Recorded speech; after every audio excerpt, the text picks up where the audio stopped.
Itu per bulannya 2,4, itu 2.400.000 per bulan.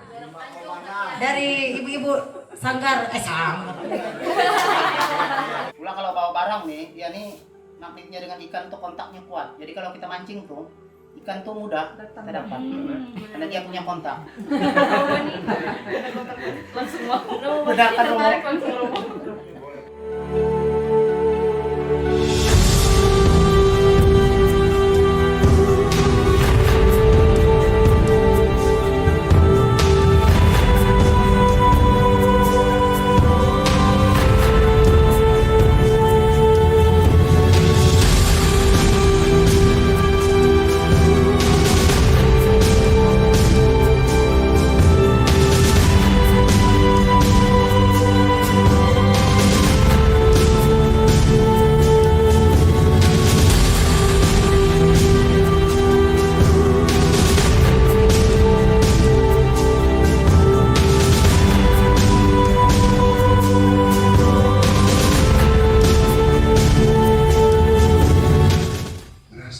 Sering kepanasan, merasa cuaca sudah sering berubah, ladang berpindah sudah tidak relevan lagi.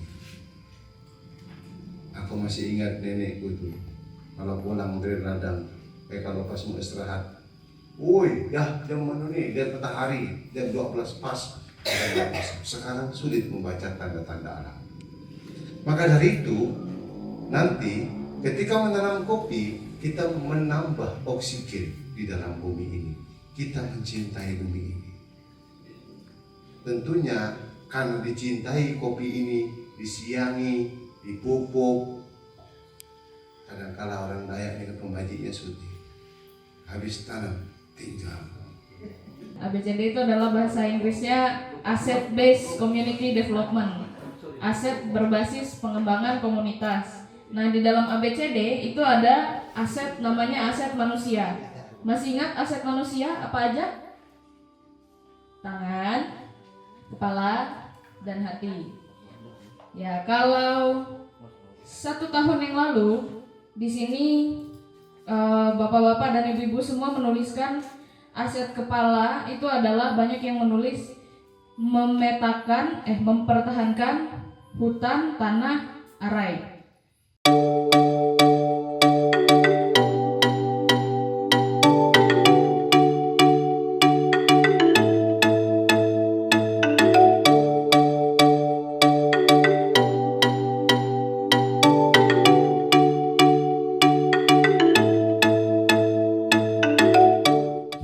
Alur penanganan bantuan dimulai dari begini. Kemarin juga kami sudah dapat masukan dari Mas Danang. Kita juga semalam tidak tahu.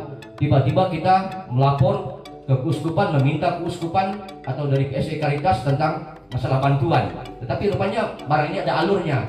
Yang pertama-tama kita lapornya kepada pihak paroki. Karena di paroki juga saat ini sudah ada menangani di bidang PSI Caritas. Merubah cara berpikir atau mindset dari anggota kelompok tersebut akan pentingnya menjaga lingkungan sebagai keutuhan ciptaan Tuhan. Jadi awalnya kita tidak merasa perlu tentang lingkungan itu karena ada semacam pendampingan dan himbauan dari Caritas, sehingga merasa bahwa itu adalah sesuatu yang lebih penting dari yang lain. Yang keempat, menambah pengetahuan tentang manajemen organisasi. Jadi kelompok ini juga sambil belajar berorganisasi, karena mengurus organisasi ini tidak mudah. Jadi kemarin itu kami itu menanam kopi itu sendiri-sendiri waktu pendampingan dari AMJK itu, tidak dengan berkelompok. Ketika ada pendampingan dari Caritas, kami itu gotong royong. Yang pertama menyediakan lahan, udah itu kami ibu-ibu khususnya kalau bapak-bapaknya itu menyediakan menebas lahan atau membuat denplot, kami memasak air untuk buat teh dengan kopi. Iya. Anak itu apa? Ini namanya tupak bedabung. Pak Bedabung. Ini satu. Nah, kalau ini tas. Jadi saya anyamkan, katanya minta anyamkan pemata punai. Jadi saya sendiri yang membuat. Iya. Kalau ini sebenarnya ayam ini ayam tidak ada arti. Yang Ayam ini bakar. kalau saya mau menganukannya tidak ada artinya ayam ini. Ini namanya ayam pendaun duri. Galak aja bang gigi.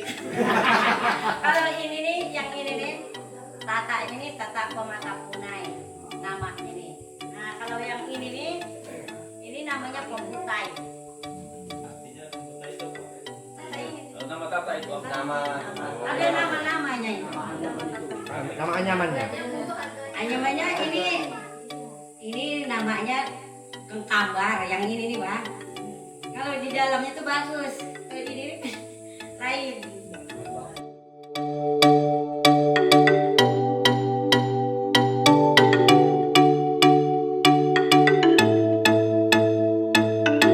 Rata-rata itu kan kita nih ada masuk CU kan, ada juga pinjaman harus dikembalikan.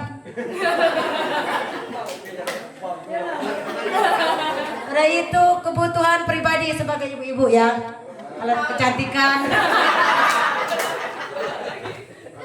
Pegawai atau kerja buruh, kalau saya sih pengangguran lah. Penghasilan yang kedua dari karet, paling setidaknya kan kalau cuaca bagus ya lumayan lah hasilnya. Kalau cuaca hujan apa, tapi 500.000 per bulan itu udah pasti. Pemetaan wilayah rawan bencana. Sampai saat ini memang kita tahu bahwa pemetaan ini seperti juga macam di desa itu ada namanya itu kalender musim. Kita tidak tahu bahwa memang daerah kita seperti Tanjung beda dengan di Lampoi, beda dengan di Pasir Mayang, beda dengan daerah Semantung, seperti itu banjirnya.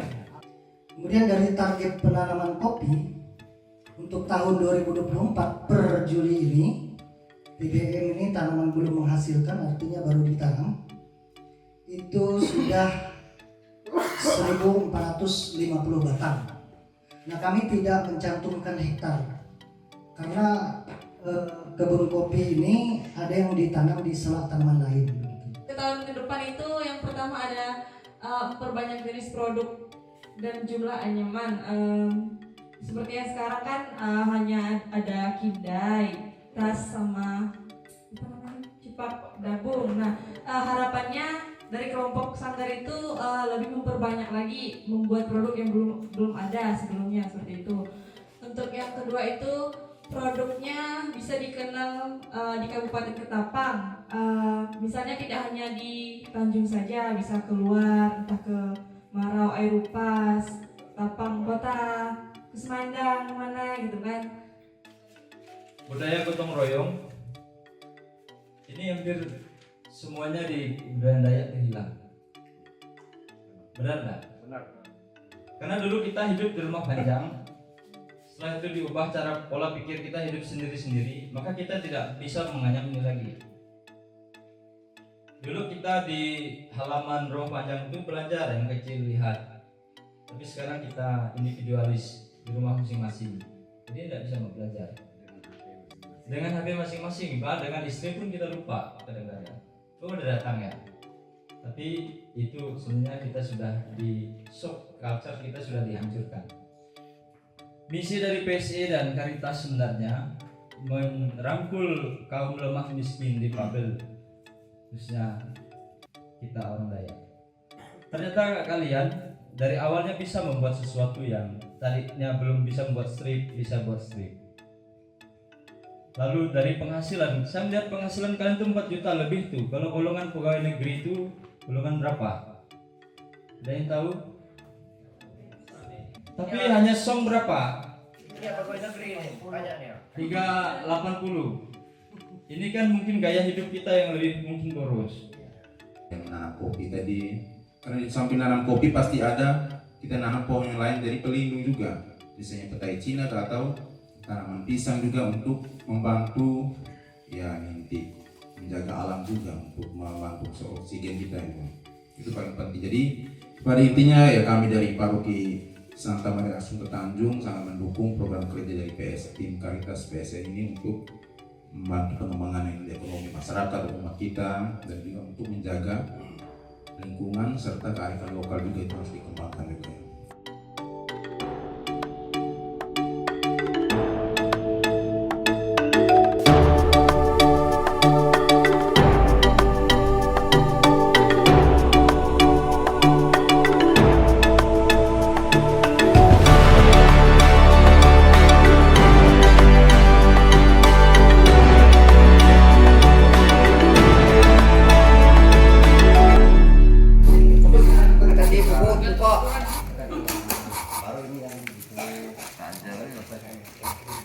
Kalau orang biasa seperti kami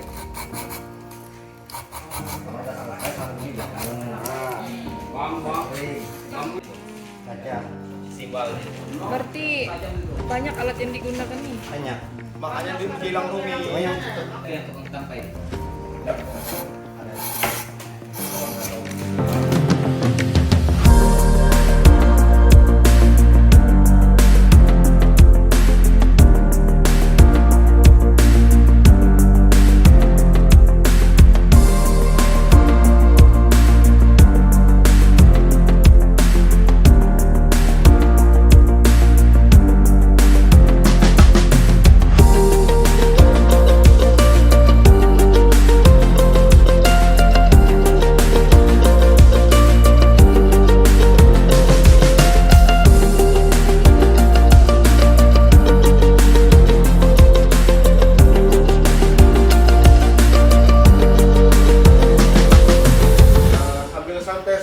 Serius tapi santai, kita ingin melihat kembali pengalaman-pengalaman itu.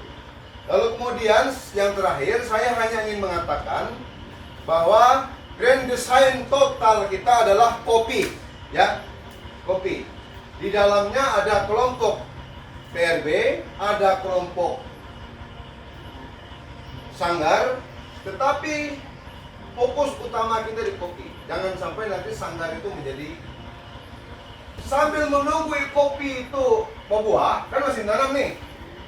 Maka kopi ini, maka orang beranyam, orang menganyam. Supaya apa? Supaya kebutuhan hidupnya ada sumber pendapatan lain sambil menunggu kopi ini berbuah.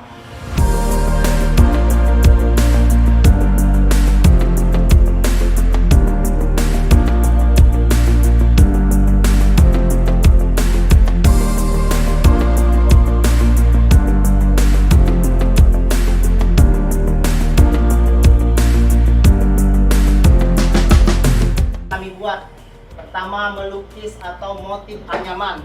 Jadi kepala itu kami gunakan untuk berpikir bagaimana cara anyaman kami itu dimotif sebagus-bagusnya supaya dalam pemasaran itu anyaman kami itu bisa laris dalam waktu yang cepat. Mewarnai setiap anyaman yang dibuat. Itu kami juga berpikir tentang mewarnai anyaman. Karena pada dasarnya kadang ketertarikan orang itu dengan warna. Jadi hati itu bingung. Bolak-balik itu kerja. Nah, bingung. Yang dibingungkan bagaimana cara membuat pekerjaan ini bisa diselesaikan. Nah, jadi hati itu ada senang, dapat ilmu, tapi masih mikir pekerjaan asal ada perkumpulan. Pikirkan pekerjaan di rumah masih belum selesai. Ukuran untuk satu kali suntik ya 10.000. Terus lain-lainnya itu 330.000. Akhirnya biaya pengeluaran itu 5.500.000. Pak Pok bertahan hidup. Nah, yang 20 kilo terbayangkan. Kemudian ada gula, kopi luar biasa. Saya sebutkan lagi. Gas yang di sananya 30, di sini 50. Kalau misalnya per bulannya itu 4 juta lebih. 4 juta lebih. Kalau di Bangka Berandung kan itu yang anyamannya yang sering dijual kan apa? Selain kalau di kita itu bahasanya sampi. Tikar, lampit. Kalau tikar itu lampit kesepadian. Lampit. makanya ditulis di sini pemasukannya 200k. 200.000.